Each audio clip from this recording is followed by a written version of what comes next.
નમસ્કાર દર્શક મિત્રો, લોકમંચમાં આપનું સ્વાગત છે। લોકમંચમાં ચર્ચા આજે કરી રહ્યા છે જે રીતે મોદી શાસનના બીજા કાર્યકાળમાં રામ મંદિરનું નિર્માણ કરવામાં આવી રહ્યું હોય અને તેની પણ કાર્યવાહી ચાલુ કરવામાં આવી છે, જેના ભાગરૂપે આપણે જોઈ રહ્યા છે કે એક ધાર્મિક સ્થળની વાત કરવામાં આવી હતી। વર્ષોથી ચાલતો રામ મંદિરનો મુદ્દો આખરે ઉકેલાયો હતો અને તેનો પણ શિલાન્યાસ કરવામાં આવ્યો હતો વડાપ્રધાન નરેન્દ્ર મોદીના હસ્તે।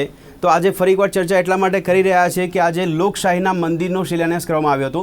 આ લોકશાહીનું મંદિર એટલે કે લોકસભાની સંસદ ભવનની આપણે વાત કરી રહ્યા છીએ। જે દિલ્હીમાં સંસદ ભવન છે તે નવું બનાવવામાં આવી રહ્યું છે, જેમાં સુપ્રીમ કોર્ટની એક પેજ પણ જોવા મળી રહ્યો છે। સુપ્રીમ કોર્ટે મંજૂરી આપી છે ફક્ત શિલાન્યાસ કરવા માટેની, અને જેના ભાગરૂપે આજે વડાપ્રધાન નરેન્દ્ર મોદીના હસ્તે નવા સંસદ ભવનનો શિલાન્યાસ કરવામાં આવ્યો હતો અને તેની પર ચર્ચા કરી રહ્યા છે કે વર્તમાન સમયમાં શિલાન્યાસ જે કરવામાં આવ્યો છે ત્યારે આ વર્તમાન સમયમાં નવા સંસદ ભવનની કેટલી જરૂર છે। 940 કરોડના ખર્ચે આ નવું સંસદ ભવન જોવા મળી રહ્યું છે, જે કદાચ હજી 2022માં તૈયાર થશે તેવું કહેવામાં આવી રહ્યું છે।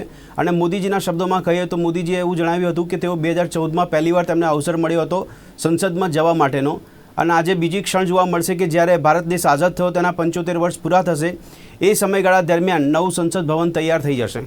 મારી સાથે ચર્ચામાં જોડાયા છે રાજકીય વિશ્લેષક તરીકે યોગેશ શુળગર અને ડૉક્ટર રમેશ વર્મા કે જેઓ ઉત્तर પ્રદેશથી જોડાયા છે, वरिष्ठ पत्रकार છે। आप બંનેનું स्वागत है चर्चा में। जी रमेश जी, सबसे पहले आपसे शुरुआत करना चाहूंगा। मैं आपसे ये पूछना चाहता हूँ सीधा ही कि नए संसद भवन की अभी इस समय के मुताबिक जरूरत है कि नहीं?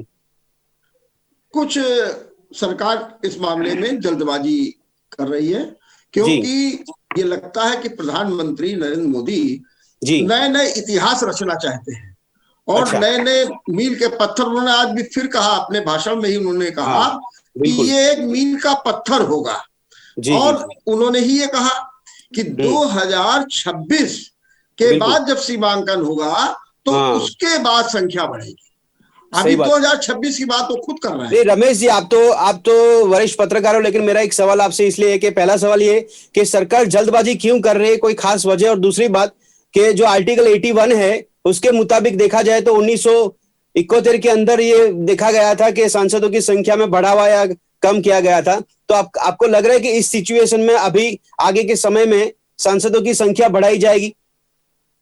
वो परिसीमन के हिसाब से जो आज प्रधानमंत्री ने खुद भाषण में कहा है कि 2026 में नया परिसीमन होगा, तो नए परिसीमन के हिसाब से वो कह रहे हैं कि संख्या बढ़ेगी। और जो इन्होंने आंकड़ा लिया वो 100 साल का लिया है कि 100 साल में 888 हो जाएंगे मेंबर ऑफ पार्लियामेंट लोकसभा में और 384 हो जाएंगे राज्यसभा में। तो वो 100 साल का आंकड़ा लेकर के उन्होंने इसकी संरचना की है। और तो उसके मुताबिक ये समय सही है? नहीं, इस समय बिल्कुल नहीं सही है। इस समय देश, देखिए, इस समय देश कोरोना से लड़ रहा है, अर्थव्यवस्था इसकी वो, और आपको मालूम है कि जो सुप्रीम कोर्ट में एक याचिका दायर है जिसमें अनुसार अभी कुछ ये काम भी नहीं कर सकते हैं, उस याचिका में एक बात ये भी कही गई कि फिजूल खर्ची है। जहां पर्यावरण का मुद्दा उठाया गया, जहां पर वहां पर ये भी कहा गया कि फिजूल खर्ची भी हो रही है, इस पर भी सुप्रीम कोर्ट में बात की जा रही है। तो ये मामला है। तो रमेश जी, एक आम आदमी ये सोचेगा कि इस तरफ आप फिजूल खर्चा बता रहे हो सुप्रीम कोर्ट के निर्देशन के मुताबिक, और दूसरी तरफ रोड पे किसान बैठे हुए हैं, उनको उनकी एमएसपी की मांग है और वो खत्म नहीं हो रही है। हाँ, वो एमएसपी पर तो आप कह रहे हैं कि साहब वो 100 साल पहले के जो कानून है उससे नव निर्माण नहीं होगा। आज भी उन्होंने संकेतों में एक बात कह दी, वो जानते सब कुछ है कि किसानों का मामला बड़ा संवेदनशील है, इसलिए उन्होंने अपने भाषण में एक बात कही।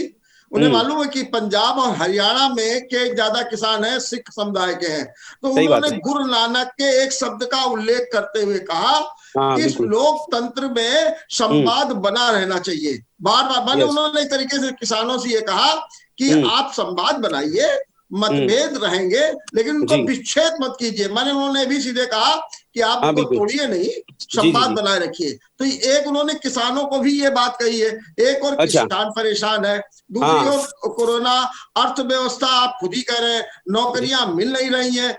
तो एक फोकस होता अगर इन चीजों पर ज्यादा तो बढ़िया। लेकिन कभी कभी जब विपक्षी आरोप लगाता ना कि मुद्दों से डाइवर्जन करने के लिए कि आप नई नई बातें ला करके ये बातें करने लगते हैं, जिसके कारण ये स्थितियां जो हैं मोदी सरकार के खिलाफ जाती है। आमजन वास्तव में ये सोचने लगा। लेकिन रमेश जी, बंधारण हमारा इजाजत नहीं देता है 550 के ऊपर सांसदों की संख्या बढ़ाने की। बिल्कुल नहीं देता। और हाँ। निश्चित रूप से कि अभी तो अब आप ये भी तो हो सकता है कि परिसीमन का आप दायरा भी बढ़ा सकते हैं, कोई बात ऐसा सही थोड़ी है जी। जी जो परिसीमन का दायरा बढ़ा सकते हैं। लेकिन अब आप देखिए उसमें भी बता रहे हैं कि अभी तो पार्लियामेंट में जो समर्थक है हम्म। सांसदों के लिए, अब कह रहे हैं आप उनके सांसदों के समर्थक भी अंदर चले जाएंगे, सब कुछ बिल्कुल होगा। बिल्कुल। एक और आप सिक्योरिटी की बात भी कर रहे हैं, आप उसकी हम्म टेक्नोलॉजी की भी बात कर रहे हैं। तो हम्म। फिर दूसरी चीज ये है कि एक पार्लियामेंट है, विभिन्न मंत्रालयों के दफ्तर बने हुए हैं, अब आप कह रहे हैं उनको हम सेंट्रल विस्टा प्रोजेक्ट के अंतर्गत वहां लाएंगे, उपराष्ट्रपति का घर वहां ले आएंगे, सही बात है। प्रधानमंत्री का आवास भी राष्ट्रपति भवन के पास आ जाएगा। राज्यसभा भी तो आ जाएगा। आखिर इस तरीके की क्या आवश्यकता पड़ रही है, ये आम जन तो आज हाँ सोच ही रहा है। बिल्कुल सही बात है। अच्छा रमेश जी, लेकिन इस बात को किस नजरिए से देख रहे हो? जैसे कि आगे के समय में आपने बोला नया परिसीमन करने की बात मोदी जी ने उनके संबोधन में की थी, लेकिन अगर बंधारण इजाजत नहीं देता तो क्या बोलना चाहेंगे? क्योंकि ये सरकार पे कई बार कई बुद्धिजीवियों ने ऐसा आरोप लगाया है कि ये बंधारण को बदलने की कोशिश कर रहे हैं, तो शायद ये भी आगे जाके कोशिश होगी 2026 के बाद। नहीं, बिल्कुल होगी, इसको इसको बदलने की कोशिश की जाएगी। और एक जी बात आपको और बता दें कि जी जी जब जी। भी जिसकी सरकार होती है, बिल्कुल। तो जब वो सीमा परिसीमन होता है तो जी जी जी। उसमें वो अपने आंकड़े लगा करके भी काम करते हैं। सही बात है आपकी। मैं आपको एक उदाहरण दे दूं अपने कानपुर का। हमारे जी जी जी। कानपुर में हाँ एक बीजेपी का बहुत बड़ा आधार वाला क्षेत्र था। हाँ। तो जब हमारे यहाँ श्री प्रकाश जायसवाल जी मंत्री बिल्कुल। थे और उसी समय हाँ यस। परिसीमन हुआ, उन्होंने जी उसको काट करके देहात में मिलवा दिया। तो बात ये सही भी है। अपने ढंग से काम होता है। तो जी जी जी। 2026 में भी परिसीमन भी होगा, और ओके। होगा अपने एंगल से परिसीमन कराया जाएगा। इस बात बराबर। को भी सब लोग समझते हैं। सही है रमेश जी। अब हमारे साथ योगेश शुड़कर भी जुड़े, उनकी भी राय ले लेते हैं। योगेश जी भाई, તમને શું લાગે છે કે અત્યારે ખરેખર આ યોગ્ય સમય લાગે છે નવા સંસદ ભવનને બનાવવા માટે? આમાં પણ સુપ્રીમ કોર્ટે મંજૂરી નથી આપી, ખાલી શિલાન્યાસ કરવાની મંજૂરી આપી છે। बद्रेश्वी, जैसे रमेश भाई ने बताया हाँ कि अभी ये समय नहीं है। जी। समय इसलिए नहीं है कि हाँ अभी देश पूरा कोरोना से लड़ रहा है, सही बात और एक बाजू किसान आंदोलन चल रहा है, और हम्म। दूसरी बात जी हमारी इकोनॉमी अभी इतनी डाउन गई है। हाँ बिल्कुल। इस इकोनॉमी को ध्यान में रखकर इतना खर्च हम कर सकते हैं या नहीं कर सकते हैं। और रमेश जी ने बताया कि 960 करोड़ का खर्च ये संसद भवन में होगा, लेकिन जी। मेरे पास जो आंकड़े हैं उसके हाँ हिसाब से पूरा सेंट्रल विस्टा जो बनेगा, हाँ वो सेंट्रल विस्टा में और क्या क्या आएगा, राष्ट्रपति भवन, उपराष्ट्रपति भवन, नेशनल आर्काइव्स, निर्माण भवन, उद्योग हाँ भवन बिल्कुल। वगैरह बहुत बहुत कुछ आने वाले। और उसका जो खर्चा अभी अंदाजित किया गया है वो जी 20,000 करोड़। ओह आप देखिए जी इतना खर्चा अगर हमारे इकोनॉमी पर क्या असर करेगा वो देखो। जी जी अभी बिल्कुल जरूर बिल्कुल। क्या है, जी अभी कोरोना के लिए जब अभी नई वैक्सीन आ रही है वो सही बात है। सभी जनता को फ्री में मिले, और बिल्कुल ये महामारी से हम ठीक कर सके, उसके जी लिए कुछ करना चाहिए। और सही बात अभी है। ये किसान आंदोलन की बात बाजू में रखो, बाकी हम्म। बेरोजगारी जो हो रही है, अभी और कुछ हो रहा है, तो ये कोरोना को ध्यान में रखकर अभी जरूर क्या है, नए पर योगेश भाई, अस्पताल खोले जाए। योगेश भाई, कोरोना को ध्यान में रख के भी सरकार काम तो कर ही रही है। 3 वैक्सीन पे काम हो रहा है। मोदी जी ने अभी थोड़े दिनों पहले ही मुलाकात करी थी अहमदाबाद में, हैदराबाद में। नहीं नहीं, आपकी बात सही है, वैक्सीन के बारे में भारत अभी सबसे आगे है, लेकिन हम इतना पैसा अगर आपके पास है खर्चा करने हाँ के लिए, हाँ बिल्कुल। तो आप नए नए अस्पताल बनाइए, नए जी नए हेल्थ सेंटर बनाइए, सही बात और ये फार्मास्यूटिकल उद्योग को कुछ बढ़ावा दीजिए ताकि ऐसे काम में ये लोग आ सके। जी और बिल्कुल। जैसे आपने बताया कि ये संसद भवन जब नया बनेगा तो हाँ ये इसमें 888 मेंबर सब लोकसभा के होंगे, हाँ बिल्कुल। 384 राज्यसभा के होंगे, कुल मिलाकर हाँ 1272। हाँ तो यस ये रमेश जी ने जैसे बताया वो परिसीमन 2026 में होगा, हाँ और बिल्कुल। अपनी जनसंख्या भी बढ़ रही है, तो जी अभी एक एक लोकसभा के लिए 4 लाख या तो उससे भी ज्यादा वोटर्स होते हैं। तो जी ये एक अच्छी बात है कि चलो भाई मेंबर बढ़ते हैं अपने। लेकिन ये जो आइडिया है, जी जी 2002 में मनोहर जोशी अपने जो स्पीकर थे उन्होंने बताया था कि हाँ अभी ये 500 मेंबर को बिठाने के लिए अपनी ये लोकसभा की छोटी पड़ती है। तो पर उस योगेश भाई, 2000 योगेश भाई 2002 से आइडिया ये किया गया है। हाँ जी योगेश भाई, आर्टिकल 81 के मुताबिक ये बताया जा रहा है कि बंधारण हमें मंजूरी नहीं या इजाजत नहीं देता है सांसदों की संख्या बढ़ाने के लिए, तो ये सरकार कैसे कर पाएगी? जब कॉन्स्टिट्यूशन अपना बना तो जी। 1950 में ये जी। आइडिया नहीं था कि अपनी जनसंख्या इतनी जोरों से बढ़ेगी। बिल्कुल और सही है। उस टाइम जो सोचा गया था वो हम्म। कॉन्स्टिट्यूशन हमेशा परिवर्तनशील होता है, उसमें जी। जो जरूरी चेंजेस करने होते हैं अभी तक 162 चेंजेस हुए हैं। तो ये तो बिल्कुल बिल्कुल। कॉन्स्टिट्यूशन में करने के लिए एक जरूरी है जी। कॉन्स्टिट्यूशन में। हाँ ये बात सही है कि फिजूल इसमें सुधारा लाया जाएगा, वो ठीक नहीं है, लेकिन ये जरूरी होगा कि अपनी पार्लियामेंट को मजबूत बनाए और जो रिप्रेजेंटेशन होता है वो जी। कई एरिया को उनका ओके। रिप्रेजेंटेशन मिलेगा। ठीक है, ठीक है रमेश जी, मेरा एक दूसरा सवाल ये है कि जैसे मैंने बंधारण की बात करी आपको, तो बंधारण ये इजाजत देता है कि देश की 25 लाख की अगर बस्ती है तो उस पे एक सांसद रहता है, लेकिन हमें यहाँ पे ये भी बताया गया है उसमें कॉन्स्टिट्यूशन में कि कम से कम 10 लाख की बस्ती पे भी सांसद हो सकता है। अगर उसकी इजाजत मिलती है तो आगे जाके हम ये समझ सकते हैं कि हाँ, सही सरकार सही दिशा में काम कर रही है। और योगेश भाई ने जैसे बोला, तो हर एक मोर्चे पे सरकार काम कर रही है ना, वैक्सीन पे भी काम कर रही है, कोरोना को संक्रमण को काबू में लेने की भी कोशिश की जा रही है। ऐसा तो है नहीं कि खाली एक ही जगह पे ध्यान दिया जा रहा है। नहीं, निश्चित रूप से ध्यान तो दिया जा रहा है, लेकिन जी। आप ये भी तो समझिए कि जी। वैक्सीन को लेकर के अभी भी उआफो बचा हुआ है कि बिल्कुल। वैक्सीन आएगी, कितने की मिलेगी, किसको जी। मिलेगी, क्यों मिलेगी। अभी कल ही आपने देखा होगा कि जी। विदेश से राज नहीं का है, विदेश जाएगी। आप हाँ, बिहार में जाके कहते हैं, वादा करते हैं कि हम मुफ्त में फ्री देंगे। आपको वैक्सीन देंगे, तो फिर जी। क्या आप पूरे देश को देंगे फ्री वैक्सीन? क्या करेंगे? तो सही अगर बात है। आप वैक्सीन की भी बात आप कर लेते हैं तो आप उस क्षेत्र में भी चलिए, तो वहां पर भी अभी असमंजस की स्थिति पड़ी हुई है। जहां बात तक सही है। आप ये कह रहे हैं कि 25 करोड़, लेकिन इन्हीं के ही तो मेंबर ऑफ पार्लियामेंट और हाँ, इनके मंत्री गिरिराज सिंह लगातार जनसंख्या नियंत्रण की बात कर रहे हैं। बात कर वो रहे हैं, कह सही रहे हैं बात कि है। जनसंख्या के नियंत्रण कीजिए, कानून लाइए। तो हाँ। एक और सरकार और बल्कि आरएसएस का जो एजेंडा है हाँ, उसमें यस, भी जनसंख्या नियंत्रण की बात की जा रही है। सही बात तो है आपकी। एक और जनसंख्या नियंत्रण की बात हो रही है कि भाई आबादी बहुत बढ़ रही है, दूसरी जी। ओर जी। आप कह रहे हैं कि मेंबर ऑफ पार्लियामेंट। तो अगर हाँ। 10 लाख पे या 25 लाख तक के हैं तो आप उस हिसाब से कर सकते थे। ऐसी कोई अभी इतनी इमरजेंसी नहीं थी कि बराबर। जिससे ये कहा जा सके कि ओके। हमको इस समय पार्लियामेंट की बहुत जरूरत थी। मैंने अब बताया, अमेरिका का जो पार्लियामेंट है वो 1800 में बना था, बिल्कुल ब्रिटेन सही का है। भी ले लीजिए, और दूसरा 1526। मैं आपको बता रहा हूं दुनिया के जो अभी प्रमुख पार्लियामेंट है उनमें यस। खाली भारत ही एक ऐसा है जी। जिसकी में 93 वर्ष के बाद नया हाँ। पार्लियामेंट बन रही है। लेकिन आप यस। दूसरों जगह ये 2-2 साल 3-3 साल से पार्लियामेंट चल रही है और कहीं कुछ नहीं हो रहा। ओके। सीधी सी बात। जी। अच्छा योगेश भाई, आपको क्या लग रहा है, दूसरे देशों के नजरिए से देखने जाए तो ये जल्दबाजी है नया संसद बनाने की? योगेश भाई। जल्दबाजी तो ऐसी है कि जी। मैं थोड़ा गलत बोलूं तो मुझे करेक्ट करना कि मोदी बिल्कुल। साहब को अब ऐसा है कि कुछ इतिहास रचना है। हाँ, यस। उनको राम मंदिर बनाना था, जी। 3 तलाक का कायदा करना था, ये करना था। ये भी है उनके मन में एक स्वप्न है कि मैं जी। नया पार्लियामेंट हाउस बनाऊं और मेरे हाथ से उसका उद्घाटन हुए। सही बात है। हाँ। और उन्होंने बताया है कि जब हम 75 इयर्स ऑफ इंडिपेंडेंस सेलिब्रेट हाँ, यस। करेंगे जी। तभी ये पूरा हो जाएगा, यानी बिल्कुल। कि ये 3 साल में पूरा हो जाएगा। जबकि जी। जी। अपना जो पुराना पार्लियामेंट हाउस है उसको बनने में 6 साल लगे थे सही और बात तभी अच्छा हुआ था।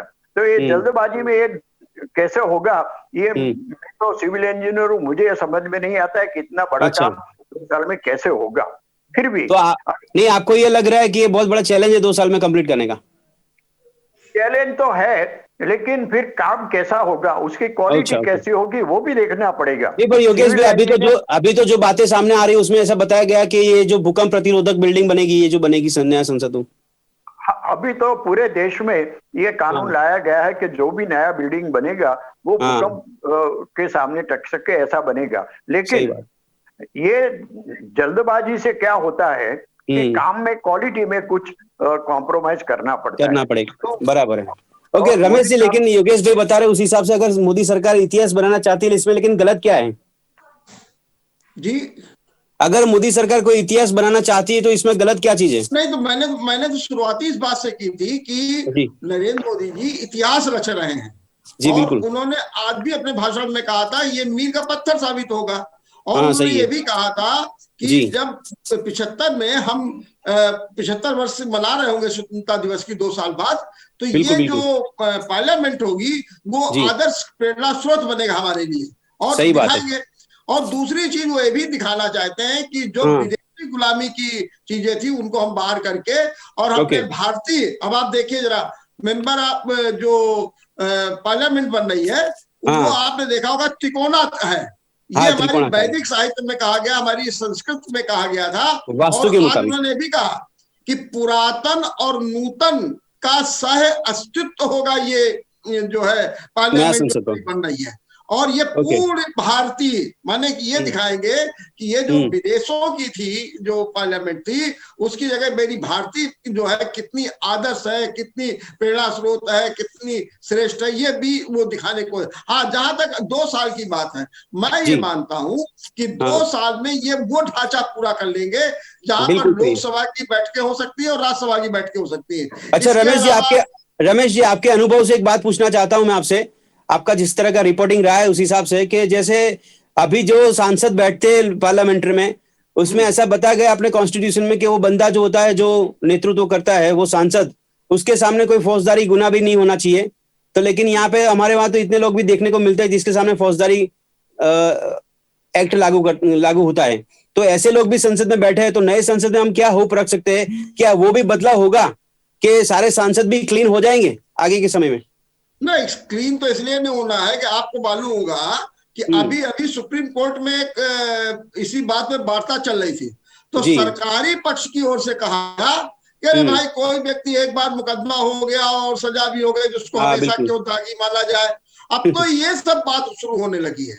जी सही बात बात ये है। होनी चाहिए कि भाई हम्म। अगर किसी के खिलाफ चार्जशीट भी लग गई है तो आप उसे हाँ बाहर करिए। आज जी भी प्रधानमंत्री ने अयोग्यता की बात की है। उन्होंने बिल्कुल। कहा, उन्होंने उदाहरण दिया कि हम्म। चेन्नई से दूर एक गांव में पत्थर अभी भी लगा हुआ है जो सही है हाँ। जो 10वीं शताब्दी का है, जो ये बिल्कुल। बताता है कि पंचायत कैसी होनी चाहिए। और उसमें एक वर्ड उन्होंने ये भी कहा कि उसमें जी एक शब्द ये भी लिखा है कि अगर जी कोई व्यक्ति अपनी जो संपत्ति का ब्यौरा नहीं देगा तो सही है उसे हाँ। और उसके रिश्तेदारों को दोनों को अयोग्य ठहराया जाएगा। हाँ तो बात सही है। एक और आप इस बात की बात कर रहे हैं, दूसरा जी। जो अयोग्य है व्यक्ति या जो हम्म। दागी लोग हैं जी उनकी जी जी। वकालत की जा रही है। तो ओके। कितनी बड़ी विडंबना है। जी सरकार को तो सबसे पहले ये करना चाहिए कि हम एक क्लीन लेकर के आ रहे हैं, क्योंकि उन्होंने अपने भाषण में कहा कि प्राण प्रतिष्ठा करेंगे और जो जी। शपथ ग्रहण पहले मेंबर ऑफ अच्छा। पार्लियामेंट लेंगे उनका समर्पण भाव ही इसमें होगा। हाँ तो जब तक वो क्लीन नहीं होंगे तब तक है। बिल्कुल। तो बेहतर हो कि अगर वो एक आदर्श प्रस्तुत करने जा रहे हैं तो जी जी इस जी दिशा में भी एक आदर्श प्रस्तुत करें कि जो जी हमारे मेंबर ऑफ पार्लियामेंट होंगे बिल्कुल क्लीन होंगे। और अगर उनके ऊपर चार्जशीट भी लगी होगी तो उन्हें चुनाव लड़ने से वंचित कर दिया जाएगा।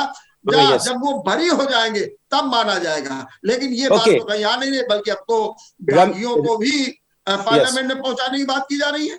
पर रमेश जी आपने पहले सवाल के जवाब में बताया था कि फिजूल खर्चे है, तो आपको फिजूल खर्चे क्यों लग रहे हैं? क्योंकि लोगों की नजर के सामने ही सरकार फिजूल खर्चे कर रही है अगर आपके मुताबिक बताया जाए तो। जो हम जो बात कर रहे हैं वो हाँ फिजूल खर्च का बात ये कह रहे हैं कि भाई जी आप पार्लियामेंट बना रहे हैं, भारत जी विकासशील देश है, उसके हाँ ऊपर आप बताइए। आप कह रहे हैं हम सारी सुख सुविधाएं सबको दे रहे हैं। आप ये भी कह रहे हैं कि भाई हम वहां पर जो है सारे मंत्रालयों को ले आएंगे। 47 मंत्रालय है जो जी विभिन्न जगहों पर लगे हुए हैं, तो उससे भी बचत होगी। हालांकि वही लोग, उन्होंने एक तर्क दिया कि साहब वहां बहुत दौड़ धूप होती है तो जी बचत ही होगी हमारी, लेकिन आप वहां पर नए नए भवन बना रहे हैं। अब सवाल ये उठता है कि हम्म अभी जो पार्लियामेंट एग्जिस्ट कर रही है जो हम्म 24,000 वर्ग मीटर पर है, आप जी 65,000 वर्ग मीटर सही पर बात है। ये पार्लियामेंट बनाने जा रहे हैं। तो हाँ और फिर उसमें कह रहे हैं एक संविधान भवन होगा, एक म्यूजियम भी होगा। हाँ आप यस उसको प्रकार के रूप लोग बिल्कुल इसको बिल्कुल। फिजूल खर्ची मान रहे हैं। लोग ये कहते हैं नहीं भाई प्रधानमंत्री रमेश की जी अगर बैठक जगह फिजूल हो खर्ची, जाएगी, उसमें सब कुछ हो रमेश जाएगा, जी, सुविधा दे दो, टेक्नोलॉजी कर लो। तो जी रमेश जी अगर इस फिजूल तरीके की खर्चा आप माना जा रहा है भव्यता के लेकिन नाम पर नहीं, लेकिन रमेश जी ये लोगों के पैसों से ही बन रहा है ना, पब्लिक हाँ के पैसों बिल्कुल, से बन रहा है। जनता का पैसा है तो जनता का तो पैसा है लेकिन ना। और तो आपको जी कहीं भी ऐसा लग रहा है कि जनता ने कोई दिक्कत खड़ी की हो कि इसके बारे में बोला हो कि भाई नहीं ये ऐसा मत करो, सरकार को बोला हो कभी भी? देखिए, अब दिक्कत क्या आ रही है, एक ये समस्या है कि आम आदमी अपनी परेशानियों में ही उलझा हुआ है। उलझा हुआ है, वो सही बात है। रोटी रोजी कोरोना, अब आप देखिए आम आदमी को दवा तक तो मिलती नहीं है। जी जी जी वो जी, सही बेचारा बात। अस्पताल में जाकर के परेशान होता है, आपने देखा होगा। तो बात सही है। वो बेचारा इस ओर सोचता ही नहीं है। हाँ, अगर अच्छा। कोई आवाज उठा देता है तो हाँ फिर आजकल आपको मालूम है कि हाँ कह दिया जाएगा कि साहब ये टुकड़े टुकड़े गैंग के हैं, कोई कह हाँ। देगा ये देशद्रोही है, कोई कुछ कह यस। देगा। माने एक हाँ समस्या। अब देखिए इतना बड़ा किसान आंदोलन है, हाँ अब बिल्कुल। इसमें भी एक हो गया कि साहब हाँ वो यस। कनाडा से प्रेरित हो रहे हैं, खालिस्तान आ रहा है, हाँ पाकिस्तान बिल्कुल। आ रहा है। तो ये सब बातों में अब देखिए एक बुद्धिजीवी वर्ग जो है वो अब हम्म। भाई बहुत किनारे रहना चाहता है, वो सभी चक्कर में हाँ नहीं पड़ना। ओके योगेश भाई, वैसे तो हमारे देश में बोला जाता है कि लोकशाही है, भारत में सबसे बड़ी लोकशाही चल रही है। तो अगर इस सरकार की बात से, अगर रमेश भाई की बात से अगर आप सहमत हो कि नहीं, वो पहला सवाल कि अगर लोकशाही है तो किस तरह की सरकार लोकशाही चला रही है? फिजूल खर्चे की बात हो रही है, अपने इतिहास बनाने की बात हो रही है, लोगों की बात सुनी नहीं जा रही है? योगेश भाई। रमेश भाई ने जो बताया कि हमारा देश में लोकशाही चल रही है, मुझे थोड़ा सा डाउट है कि लोकशाही कैसी है। हम लोग 5 साल में एक बार वोट देके एक मेंबर को पार्लियामेंट मेंबर बनाते हैं, बाद सही है। में वो पार्लियामेंट मेंबर हमारे एरिया को कोई रिप्रेजेंट करता है क्या? उसको तो उसके हाई कमांड से जो भी आदेश आता है उस तरह बात से वो सही है। उंगली ऊंची कर रहा, ये सही बात लोकशाही है। है। अच्छा, अगर बिल्कुल। इसको ही डेमोक्रेसी कहते तो ओके।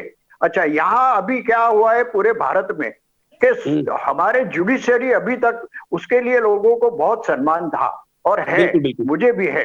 लेकिन अभी सुप्रीम कोर्ट ने जो दिया वो उसमें कितनी भी केसेस किए गए ये पार्लियामेंट हाउस के लिए और नए सेंट्रल विस्टा के लिए, तो जी। उसका तो उसने सुप्रीम कोर्ट ने स्पष्ट आदेश दिया है कि बिल्कुल ये बिल्कुल। जो आप कर रहे हो ठीक नहीं है। ठीक नहीं है, लेकिन सही है। तो आज जो शिलान्यास करना था तो सुप्रीम कोर्ट ने शिलान्यास के लिए परमिशन दी, लेकिन बिल्कुल। उसमें कोई भी टाइप का कंस्ट्रक्शन नहीं होगा नहीं करने ऐसा का, सही आदेश बात। दिया है।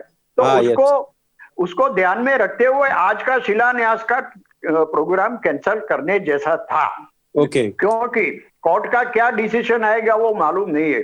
और जी जी जी। मैं बताऊं भद्रेश भाई कि 23,000 से ज्यादा वृक्ष इसमें से कटिंग होगा। तो ये हाँ वृक्ष, बिल्कुल। हम तो हरियाली की बात करते हैं और हम ये 23,000 वृक्ष को ओके। निकाल करेंगे। तो जी ये जी। सुप्रीम कोर्ट ने बोला कि ये जो वृक्ष है उसको काटना नहीं और कुछ भी रास्ता निकाल के ये कीजिए। तो जी ये बिल्कुल। सब करने की अभी जरूरत ओके। क्या है? मैं जी मैं जी। एक बड़े लेखक का एक कोट है, मैं गुजराती में बोलूंगा, हाँ बिल्कुल। माफ कीजिएगा। जी। દિલ્હી અને દેશભરની હોસ્પિટલોમાં સારવાર માટે ભટકતા ગરીબ અને લાચાર લોકો हाँ પૂર અને દુષ્કાળથી વિસ્થાપિત થઈ બેઘર થઈ ચૂકેલા લોકો, हाँ बिल्कुल। પ્રદૂષણથી બરબાદ થતા દિલ્હી સહિતના દેશના અનેક શહેરો हाँ, ये- ગામોના લોકો जी। પોતાના તમામ દુઃખ દર્દ ભૂલીને ન્યૂ बिल्कुल। ઇન્ડિયાની વર્લ્ડ ક્લાસ રાજધાનીના દર્શન કરીને ધન્યતા અનુભવશે।